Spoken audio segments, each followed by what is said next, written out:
নমস্কার বন্ধুরা, আমি পায়েল আর আপনারা শুনছেন গল্পকথা বাই পায়েল। গল্পকথা বাই পায়েল অরিজিনালসের আজকের নিবেদন বেড বয়। আজকের এই একদমই অন্যরকম স্বাদের গল্পটি আপনাদের কেমন লাগলো নিচে কমেন্ট করে জানাতে ভুলবেন না। আর যেসব বন্ধুরা এখনো সাবস্ক্রাইব করেননি তাদের যদি নিত্য নতুন স্বাদের বাংলা অডিও স্টোরি শুনতে ভালো লাগে কিংবা মানুষের জীবন থেকে উঠে আসা সত্যিকারের ঘটনা শুনতে ভালো লাগে তাহলে চটপট সাবস্ক্রাইব করুন গল্পকথা বাই পায়েল। আর আপনাদের পছন্দের গল্পগুলো শেয়ার করে নিন পরিচিত বন্ধুবান্ধব বা আত্মীয় স্বজনের সঙ্গে। শুরু করছি আজকের গল্প বেড বয়। নিজের আজন্ম পরিচিত স্বজন বন্ধুবান্ধব মাতৃভূমি ছেড়ে অনেক স্বপ্ন আর কিছুটা অনিশ্চয়তা নিয়ে অন্য একটা একদম নতুন দেশে পাড়ি দিলাম আজ। সব মায়েদের মতোই আমার মায়েরও প্রথমে একটু আপত্তি ছিল আমার একা একা বিদেশে যাওয়া বা থাকা নিয়ে। অবশ্য মায়ের আপত্তির কারণ আমি মেয়ে বলে খুব একটা ছিল না, বরং আমাকে এই সুদূরে এসে নিজের কাজকর্ম সব একা একা করতে হবে বলে। আমার বাবা ভীষণ বিত্তবান এবং সফল ইন্ডাস্ট্রিয়ালিস্ট। জন্মাবধি বাড়িতে দেখেছি প্রচুর সাহায্যের লোকজন। মা বা ঠাম্মি শুধু তাদের নির্দেশ দেন এবং অল্প বিস্তর খেয়াল রাখেন। ফলে গৃহকর্মনিপুণা আমি বা আমার বাড়ির কেউই নন। তাই চিন্তিত হওয়াটা একটু স্বাভাবিক বই কি। মা আর ঠাম্মি অবশ্য পুরনো লোক মায়াদিকে আমার সঙ্গে গছানোর তালে ছিল, কিন্তু আমি কিছুতেই রাজি হলাম না।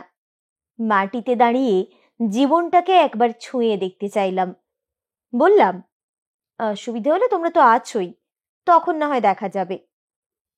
বাবা অবশ্য ভীষণ পরিশ্রমী এবং উদ্যোগী একজন মানুষ, তাই তার পূর্ণ সম্মতি ছিল আমার এই সিদ্ধান্তে।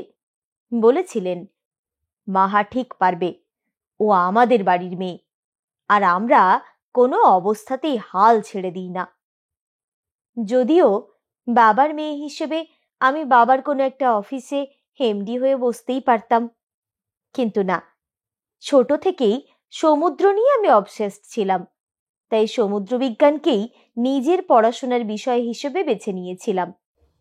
আপাতত এই বিদেশ বিভূতিতে যে বাড়িটাতে আমি উঠলাম বড্ড সুন্দর, সমুদ্র থেকে মাত্র 800 মিটার দূরে।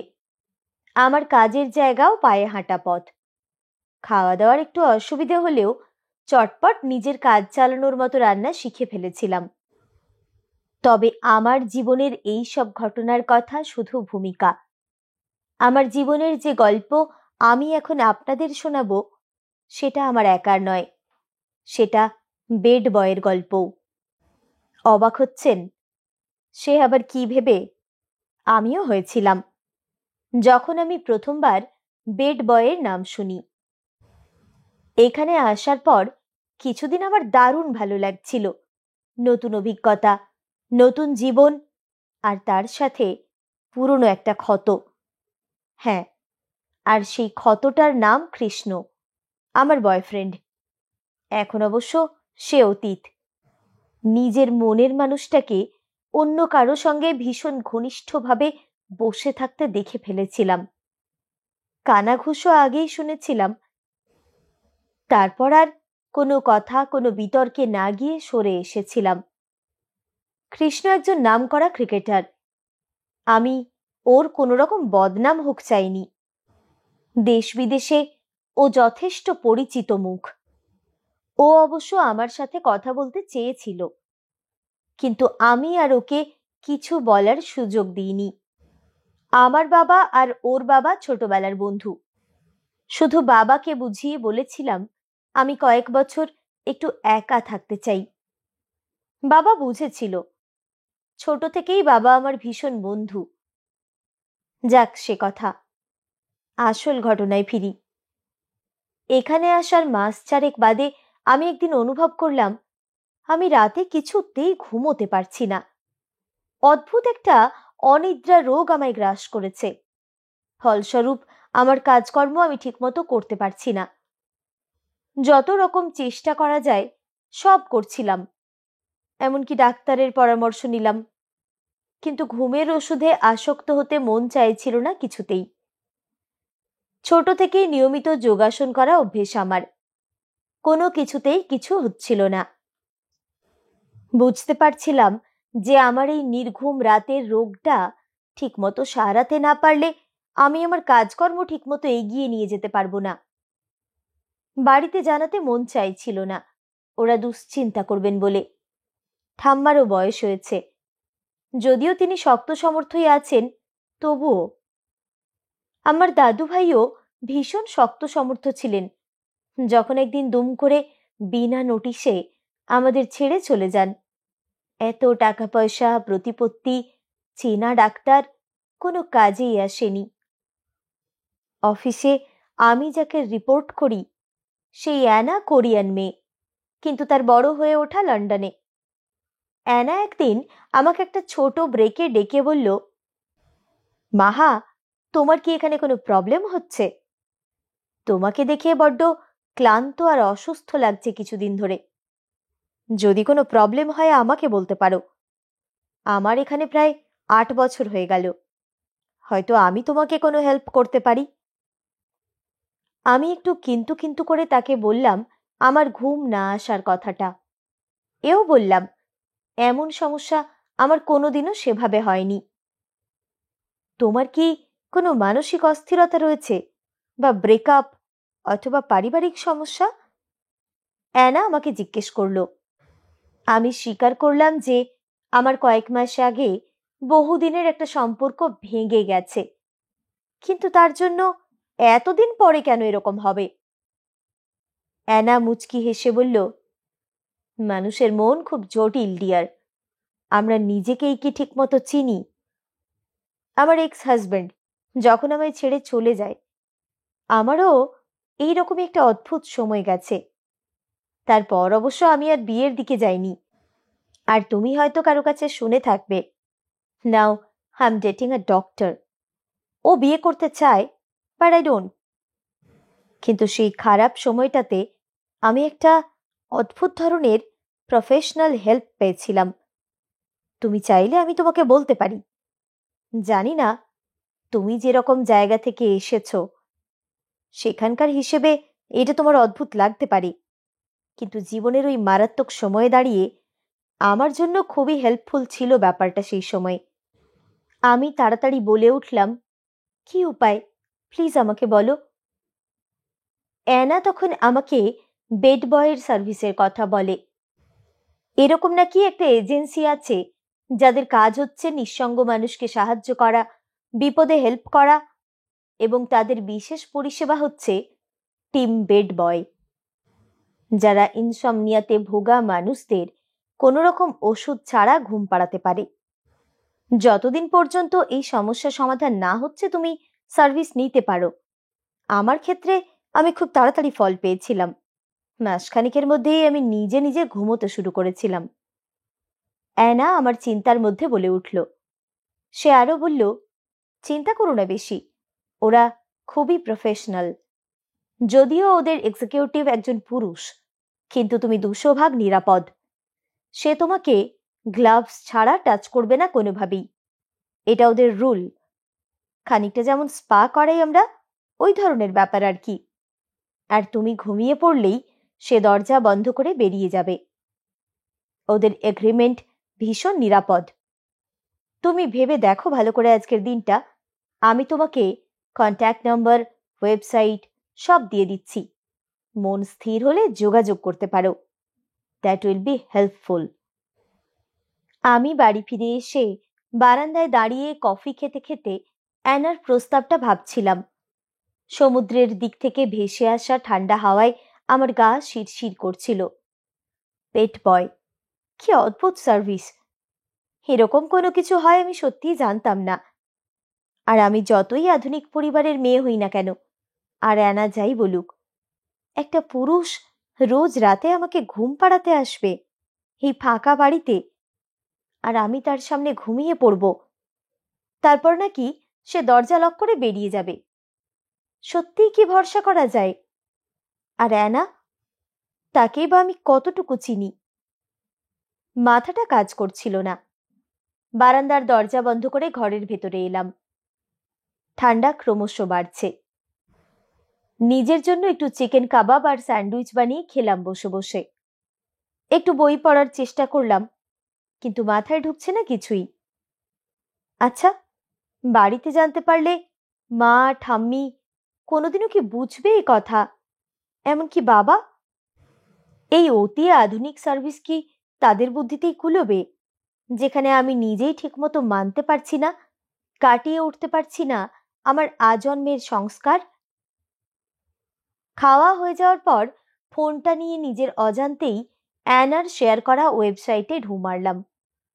অবাক হয়ে দেখলাম প্রায় ১,৫০০ লোক নিজেদের অভিজ্ঞতার রিভিউ দিয়েছে। প্রায় ৯০% পজিটিভ রিভিউ। রাতটা যথারীতি নির্ঘুম কাটিয়ে সকালে ঘন্টা দুয়েক ঘুম নেমেছিল চোখের পাতায়। তারপর তড়িঘড়ি উঠে অফিসে ছুটলাম। মনে পড়ল অ্যানা আজ থেকে ১৫ দিনের ছুটিতে গেছে লন্ডনে, ছেলের সঙ্গে সময় কাটাবে বলে। ওর একমাত্র ছেলে, ওর মা বাবার সাথে লন্ডনে থেকে পড়াশোনা করছে। কয়েকদিন আগেই সে বলেছিল কথায় কথায়। অ্যানার অবর্তমানে আমাকে আরো খানিকটা বেশি কাজের দায়িত্ব পালন করতে হবে। অফিসে বসেই আর এদিক ওদিক কোনো কিছু চিন্তা না করে লাঞ্চ ব্রেকে আমি ল্যাপটপ নিয়ে বেড বয়ের জন্য অ্যাপ্লাই করে দিলাম। তারা আমার কিছু ডকুমেন্টস ভেরিফাই করলো এবং যে ছেলেটিকে পাঠানো হবে তার সমস্ত ডিটেলস আমাকে মেল করে দিল। আমি প্রথমে ১ সপ্তাহের জন্য বুকিং করলাম। মনের দ্বিধা দ্বন্দ্ব কাটলে তারপর ভেবে দেখব। ঠিক রাত ৮টার সময়ে আমার বাড়ির বেলটা বাজলো। বুকের মধ্যে একটু দূর দূর করছিল বইকি। এখানকার বাড়িঘরগুলো প্রত্যেকটা অন্তত পক্ষে ৩০০ মিটার দূরে দূরে। আমি মনে জোর এনে আই হোল দিয়ে দেখে দরজা খুললাম। সামনে দাঁড়িয়ে যে ছেলেটি, তাকে দেখে অবশ্য ভয় কিছুটা কমল। সবুজ চোখের মণি, লম্বা একটি ছেলে, কিন্তু মুখটা বড্ড সরল। ততোধিক সহজ একটা হাসি দিয়ে সে বলে উঠল, হ্যালো, আমি ম্যাক্স। আজ থেকে তোমার ঘুমের সহচর। আশা করি আমি তোমাকে সাহায্য করতে সফল হব। আমি প্রত্যুত্তরে একটু হেসে সরে দাঁড়িয়ে তাকে ভেতরে আসতে দিলাম। ম্যাক্স জিজ্ঞেস করল আমার ডিনার হয়েছে কিনা। আমি বললাম হ্যাঁ। আগে বাড়িতে যখন থাকতাম আমরা সকলে মিলে ৯:৩০ একসঙ্গে রাতের খাবার খেতাম। এখানে আসার পর অভ্যেসটা পাল্টে ফেলেছিলাম। ম্যাক্স আবার বলল, তাহলে আমরা বেডরুমে যাই। আমি ঘাড় নাড়লাম। ম্যাক্সের প্রোফাইলে লেখা ছিল যে সে একজন ডাক্তার। নিজের কিছু রিসার্চের কাজের সুবিধের জন্য সে পার্ট টাইম এই কাজটা করছে কিছুদিন। রুমে এসে ম্যাক্স রুম ফ্রেশনার জাতীয় কোনো একটা সুগন্ধি স্প্রে করলো প্রথমে। তারপর দক্ষ হাতে আমার বিছানার চাদরটা পাল্টে একটা অদ্ভুত সুন্দর সাদা চাদর পেতে দিল। তারপর হাতে দুটো গ্লাভস পরল। আমি দাঁড়িয়ে দাঁড়িয়ে তার কার্যকলাপ দেখছিলাম। এরপর সে নিজের সঙ্গে থাকা ব্যাগ থেকে বের করে একটা হলদেটে সাদা নাইট ল্যাম্প জ্বালিয়ে ঘরের বাকি লাইট বন্ধ করে দিল। তারপর আমাকে বলল, তুমি শুয়ে পড়ো। একটু অস্বস্তি হলেও আমি নিজের জায়গায় গিয়ে শুয়ে পড়লাম। ম্যাক্স আমাদের দুজনের মাঝখানে একটা বালিশ রেখে নিজেও শুয়ে পড়ল। তারপর একটা হালকা অদ্ভুত সুরের মিউজিক অন করে আমার সাথে নিচু স্বরে টুকটাক গল্প করতে লাগলো, আর গ্লাভস পরা ডান হাত দিয়ে আমার মাথার চুলে বিলি কাটতে শুরু করলো। মাঝে মাঝে ও নিজের কথাও বলছিল। পরদিন যখন আমার ঘুম ভাঙল, ফোনটা বেড সাইড টেবিল থেকে তুলে দেখি ৫:৩০ বাজে। উঠে বসলাম। লম্বা একটা সময় পরে এত ভালো ঘুমোলাম টানা। শরীরটা ঝরঝরে লাগছিল। গতকাল রাতের ঘটনাটা অবিশ্বাস্য লাগছিল নিজের কাছেই। নিজের কাজকর্মেও গতি ফিরে পাচ্ছিলাম। একটা দারুণ প্রজেক্টের প্রেজেন্টেশন দিলাম আজ। অফিসে সবার খুব পছন্দ হয়েছে। অ্যানা ফোন করে কংগ্রাচুলেট করে বলল, মনে হচ্ছে তোমার ব্যক্তিগত সমস্যার সুরাহা হয়েছে। Keep it up. আমি অ্যানাকে ধন্যবাদ জানালাম। আজ 6 দিন হয়ে গেল রাতে ম্যাক্স আসছে। আজকে কন্ট্রাক্টটা আরো 15 দিনের জন্য রিনিউ করলাম। আরো দিন চারেক এভাবেই কাটলো। ম্যাক্স রাতে ঘুমানোর আগে জানালো, আগামীকাল 11তম দিন। নিয়ম অনুযায়ী আমরা একটা ট্রায়াল নিই যে তুমি কতটা ইমপ্রুভ করেছো দেখার জন্য। তাই কাল আমি আসবো না, তুমি নিজে ঘুমানোর চেষ্টা করবে। অফিসে কাজের ফাঁকে ফাঁকে আমার অবচেতন মন বলছিল, আজ ম্যাক্স আসবে না, আমি কি পারবো আগের মতো ঘুমোতে? বাড়ি ফেরার পর নিয়ম করে সবাই ফোন করে একবার কথা বলে। বাবা অবশ্য অফিস থেকে করে তখন। আজ বাবা বলছিল, মাহা শোন, তোকে একটা কথা বলি। কৃষ্ণ এসেছিল গতকাল বাড়িতে, ও তোর সাথে একবার কথা বলতে চাইছে। তুই বারণ করেছিস বলে আমি তোর নতুন নাম্বার কাউকে দিইনি। তুই বললে আমি ওকে দেব তোর নাম্বার। আমি বলি কি, একবার কথা বলে দেখ না, ও কি বলতে চায়। অন্তত তোরা তো বহু বছরের বন্ধু, সেই হিসেবেই কথা বল একবার। আমি বাবাকে বললাম, আমি ভেবে তোমাকে জানাবো। সময় যত এগোচ্ছিল আসলে আমার মন ছটফট করছিল, আর মনে হচ্ছিল ম্যাক্স আজকে আসবে না। নিজের বিছানাটা আজ প্রয়োজনের তুলনায় বড্ড বড় মনে হচ্ছিল।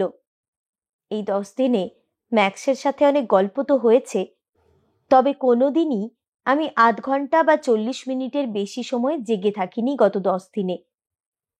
আচ্ছা, আমি কি ম্যাক্সকে মিস করছি নাকি ওর সার্ভিসটাকে? না না না, এটা ঠিক না। ও যা কিছু করছে সেটা ওর কাজ, এক্সট্রিমলি প্রফেশনাল। আর কৃষ্ণ যাই করে থাক, আমি তো ওকে সত্যিকারের ভালোবেসেছিলাম। সব ঠিকঠাক থাকলে হয়তো আমি এখানে আসতাম না, ওর সঙ্গে আমার বিয়ে হয়ে যেত, আমি দেশেই কোথাও কাজ করতাম। ওদের এবং আমাদের বাড়ির সবারই তো তেমনই ইচ্ছে ছিল। ম্যাক্স পরশুদিন ওর ছোটবেলার গল্প করছিল। ও নাকি আমার মতোই সমুদ্র ভালোবাসে, একটা সারা দিন কাটিয়ে দিতে পারে সমুদ্রের ধারে। উফ, আবার ম্যাক্স! জোর করে অফিসের একটা প্রজেক্ট নিয়ে ভাবতে চেষ্টা করতে করতে মাঝরাতে কখন ঘুমিয়ে পড়েছিলাম জানি না। সকালে উঠে আজ সমুদ্রের ধারে জগিং করতে করতে চলে গেলাম। খুব ভালো লাগছিল, অন্তত কয়েক ঘন্টা তো নিজেই ঘুমিয়েছি ভাবলে।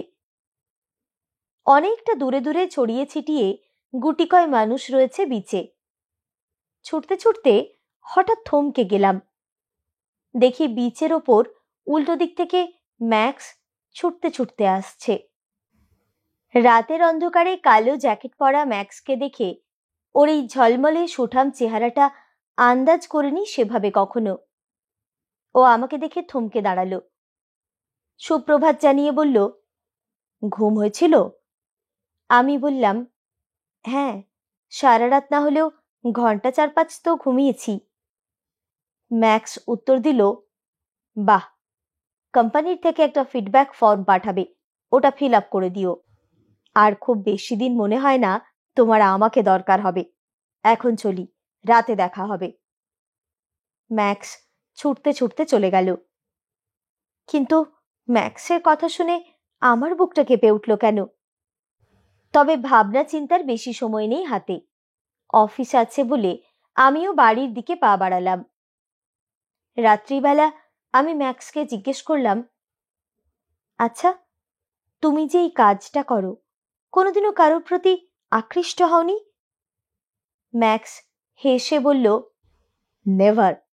আমরা প্রফেশনাল, এই কাজ যারা করে তাদের বন্ড সই করতে হয়।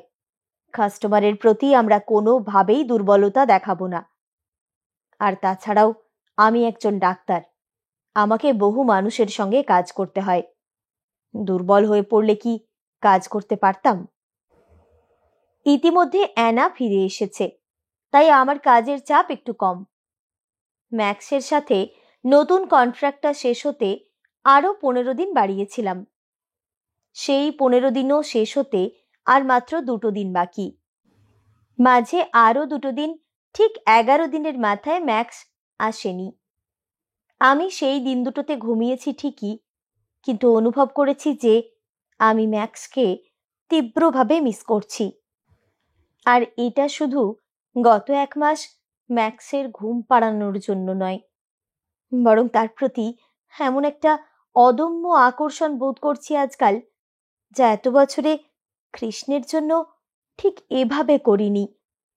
অ্যানা ঠিকই বলেছিল, আমরা সত্যি নিজেদেরকেই ঠিক মতো চিনি কি? নিজের এই অনুভূতি যখন নিজের কাছে স্পষ্ট হচ্ছিল, তখন আমি কৃষ্ণকেও মন থেকে ক্ষমা করে দিয়েছিলাম। আজ রাতে ম্যাক্স আমাকে জানালো, মাহা, আর মনে হয় না তোমার ঘুমানোর জন্য কাউকে প্রয়োজন। তোমার অসুবিধাটা এখন আর নেই। কেন জানি না খুব অভিমান হলো ম্যাক্সের কথায়। কোনো উত্তর দিলাম না। পরের দিন অফিস থেকে বেরিয়ে অ্যানা এবং অফিসের আরো 2-1 আমার সাথে এসেছিল। ঘণ্টাখানেক ছিল ওরা। বেশ আড্ডা এবং পান ভোজন হলো অনেকদিন পরে। নেশাটা কি একটু হালকা চড়েছিল আমার, না হলে ম্যাক্স আসার পর কেনই বা অমন পাগলামি করব? ম্যাক্স যখন গ্লাভস পরা হাতে আমার মাথার চুলে বিলি কাটছিল, তখন কেন জানি না আমি রীতিমতো জোর করে গ্লাভস খুলে ফেলে বলেছিলাম, টাচ মি ম্যাক্স, তুমি কি একটা রোবট? তারপর জোর করে জড়িয়ে ধরেছিলাম ওকে। ভীষণভাবে চাইছিলাম ও আমার আরো কাছে আসুক। ম্যাক্স একদম চুপ ছিল। তারপর 2 হাত দিয়ে আমার গাল দুটো স্পর্শ করে বলেছিল, কুল ডাউন মাহা, তুমি এখন ড্রাঙ্ক। ম্যাক্সের গরম হাত দুটোর স্পর্শে আমার যতটা ভালো লাগছিল, ঠিক ততটাই মাথা গরম হয়ে গেল ওর মুখে ড্রাঙ্ক শব্দটা শুনে। আমি ওকে ধাক্কা দিয়ে বিছানায় ফেলে বললাম, না, আমি যতই ড্রিঙ্ক করি না কেন, কোনো সিদ্ধান্তই আমি নেশাগ্রস্ত অবস্থায় নিই না, সজ্ঞানে নিই, বুঝেছ? ম্যাক্স অবাক চোখে একবার আমার দিকে তাকালো। তারপর আবার ওঠার চেষ্টা করতেই আমি আবার তাকে ধাক্কা দিয়ে বললাম, একদম ওঠার চেষ্টা করবে না। আজ সারা রাত তুমি আমার কাছে থাকবে। আমি কিছুতেই তোমাকে কোথাও যেতে দেব না। ম্যাক্স আমাকে জোর করে শুইয়ে দিয়ে আমার কপালে একটা চুমু দিয়ে বলল, বেশ, আমি কোথাও যাব না মাহা, তুমি প্লিজ শান্ত হও। আর আজ আর কোনো কথা নয়, আমরা কাল সকালে কথা বলি, প্লিজ। ম্যাক্সের ওই নির্ভরতার চুমুটা আমার নেশাগ্রস্ত অবস্থায় ম্যাজিকের মতো কাজ করল। আজ প্রথম আমি ম্যাক্সের স্পর্শ পেলাম। ওকে আমার চুম্বকের মতো মনে হয়। সমুদ্র যেমন আমায় টানে, তেমনি ম্যাক্সের চিন্তাও আমাকে স্থির থাকতে দেয় না। আমি নিশ্চিন্তে ম্যাক্সের 2 হাতের বন্ধনে ঘুমিয়ে পড়লাম। পরের দিন অফিস ছুটি। যখন আমার ঘুম ভাঙল, ম্যাক্সের চিহ্ন নেই কোথাও। অস্থির হয়ে চারিদিকে খুঁজলাম। না, সে চলে গেছে। ও তাহলে আমায় মিথ্যে বলল? আমি তাড়াতাড়ি ফোনটা হাতে নিলাম। দেখলাম ওদের এজেন্সি থেকে মেইল এসেছে, ম্যাক্স চাকরি ছেড়ে দিয়েছে। আমি আবার কন্ট্রাক্ট রিনিউ করলে ওরা অন্য কাউকে পাঠাবে। হতাশ হয়ে ফোনটা ছুঁড়ে ফেলে দিলাম। ম্যাক্স যে নাম্বার ব্যবহার করত সেটা ওদের এজেন্সির দেওয়া। আমি কোনোদিনও ম্যাক্সের কোনো ব্যক্তিগত নাম্বার আছে কিনা জানার চেষ্টা করিনি। পাগল পাগল লাগছিল কেমন একটা। কোনো রকমে ফ্রেশ হয়ে ভাবলাম সমুদ্রের ধারে গিয়ে বসি, হয়তো মনের অস্থিরতা কমবে একটু। এমন সময়ে বেলটা বাজলো। হুড়মুড়িয়ে দৌড়ে গিয়ে দরজা খুললাম, ম্যাক্স ফিরে এসেছে মনে করে। দরজা খুলতেই হতবাক হয়ে দেখি কৃষ্ণ। আমি কোনো কথা বলতে পারলাম না। কৃষ্ণ আমাকে জড়িয়ে ধরে বলল, প্লিজ মাহা, আমাকে ক্ষমা করে দে, আমার ভুল হয়ে গেছে। তোকে ছাড়া থাকা আমার পক্ষে অসম্ভব। এত রাগ, এত অভিমান তোর আমার ওপর, এতদিন আমাকে ছেড়ে কথা না বলে কি করে ছিলি বলতো? আমি বুঝতে পারছি কৃষ্ণ কাঁদছে। আমি কোনো কথা বলতে পারছি না। কৃষ্ণ আমাকে জড়িয়ে ধরে আছে, আমার হাত ওর পিঠের ওপরে, মুখটা দরজার দিকে। হঠাৎ চোখে পড়ল ম্যাক্স, আমার বেড বয়, হাতে নীল ফুলের গুচ্ছ নিয়ে বাগান দিয়ে দরজার দিকে হেঁটে আসছে। ওর মুখটা বড্ড খুশি, মায়াময় লাগছে। ম্যাক্স আমাদের দেখতে পেয়েছে। ওকে আমি কৃষ্ণের ব্যাপারে সব কথা বলেছিলাম একদিন। ম্যাক্স দাঁড়িয়ে পড়ল থমকে। জানি না ও কি বুঝলো, কিন্তু আমি দেখতে পাচ্ছি ম্যাক্সের সবুজ চোখ দুটো জলে ভরে উঠছে, তবে ওর মুখে হাসি। ফুলের গুচ্ছটা হাত থেকে পড়ে গেল। ম্যাক্স আমাকে একটা থামস আপ দেখিয়ে লম্বা লম্বা পা ফেলে চলে যাচ্ছে। আমি যেন হঠাৎ ঘুম থেকে জেগে ওঠার মতো সম্বিত ফিরে পেলাম। দু হাত দিয়ে কৃষ্ণকে নিজের থেকে আলাদা করলাম। তারপর একটা চেয়ারে বসিয়ে দিয়ে বললাম, তুই আমায় ক্ষমা করে দে কৃষ। আমার জীবনে সবকিছু বদলে গেছে, সবকিছুই। কোনো কিছুই আর আগের মতো নেই। সংক্ষেপে ওকে আমার বেড বয়ের গল্প বললাম। কৃষ্ণ ভীষণ যন্ত্রণার মধ্যে দিয়ে যাবে এখন কয়েকদিন, আমি জানি। ও আমার অনেক বছরের বন্ধু, কিন্তু আমি এও জানি ও নিজেকে সামলে নেবে ঠিক। আমি আর কৃষ আসলে একে অন্যের অভ্যেস আর দুজনের বাড়ির লোকের ইচ্ছের ইন্ধন আমাদের সম্পর্কের ভিত ছিল খানিকটা। আর আমি যেমন আমার সত্যিকারের ভালোবাসার মানুষটাকে খুঁজে পেয়েছি, জানি কৃষ্ণও একদিন ঠিক ওর মনের মানুষ খুঁজে পাবে। আমি বললাম, তুই বস, চাইলে একটু ফ্রেশ হ, আমাকে একটু বেরোতেই হবে এবার, নইলে বড্ড দেরি হয়ে যাবে। কৃষ্ণ বসল না, আমাকে বলল, ভালো থাকিস, পরে কথা হবে, নতুন নাম্বারটা শেয়ার করিস। তোর যেমন কিছুটা সময় লেগেছিল, আমারও কিছুদিন সময় লাগবে আমাদের সম্পর্কটার একটা নতুন নাম দিতে। বুকের মধ্যে একটা দলা পাকানো কষ্ট হচ্ছিল, কৃষ্ণের জন্য, হয়তো নিজের জন্যেও। আমি দরজা বন্ধ করে বেরোলাম। আমি জানি ম্যাক্সকে কোথায় পাবো। যা ভেবেছিলাম ঠিক তাই। দেখি ম্যাক্স আমার জীবনের একমাত্র বেড বয় সমুদ্রের ধারে বসে আছে। আমি গিয়ে বসলাম ওর পাশে। ম্যাক্স আমার দিকে তাকিয়ে বলল, কি হলো, ফিরবে না? ওই তোমার কৃষ্ণ না? আমি বললাম, হ্যাঁ, ও আমার বন্ধু কৃষ্ণ। আর ফিরেই তো এলাম। এবার কিন্তু তোমার সঙ্গে আমার সারা জীবনের কন্ট্রাক্ট, পালিয়ে যাবে না তো? ম্যাক্স আমাকে জড়িয়ে ধরল, তারপর বলল, মরে যাব তাহলে। ভীষণ ভালোবাসি মাহা, জীবনে এই প্রথমবার কোনো নিয়ম ভাঙলাম ভালোবাসার জন্য। আমি ফিসফিস করে ওর বুকের মধ্যে মুখ গুজে বললাম, I love you to my bed boy.